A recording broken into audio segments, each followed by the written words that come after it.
港可以同大灣區今次一齊主辦係國內最高規格嘅比賽啦，大家係試一試同奧運會一樣，好期待。我嘅工作其實主要都係同殘疾運行奧運有關啦，咁所以我哋其實都係好支持殘疾運動員可以出到呢啲比賽嘅，同時亦都好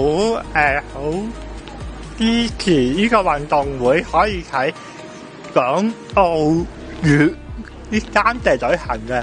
我們現在呢，就是希望可以北冰南展。香港人吧，他們還是很喜歡冰雪運動，只不過就是接觸的機會還是比較少。那希望就是我們大灣區的這個全運會呢，也可以稍微帶動起來這個項目。希望呢，我們香港本地的一些體育條件呢，能夠做得更加好，然後準備我們全運會的時候，可以好好的展示一下我們香港人在冰雪運動的一些發展和成績。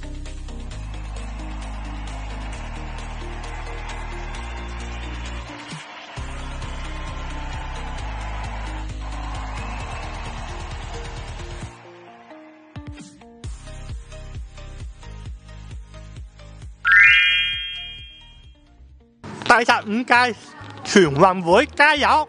香港舉辦殘疾奧會加油！希望大家多啲做運動，日日開心。2025年全運會，大家加油！2025年特殘奧運會會喺粵港澳三地舉辦，大家多多支持。Hong Kong's Chinese players 2025 China National Games. I see you there. I will watch you. Best of luck for you. Show me your best game. 何詩蓓咯，香港游水嗰個係啦，咁最中意係佢咯。如果希望攞多啲獎咯，即係攞唔到獎都唔緊要嘅，但係最好就自己有幾多料就做翻幾多料咯，係咯，唔好驚咯，攞經驗咯。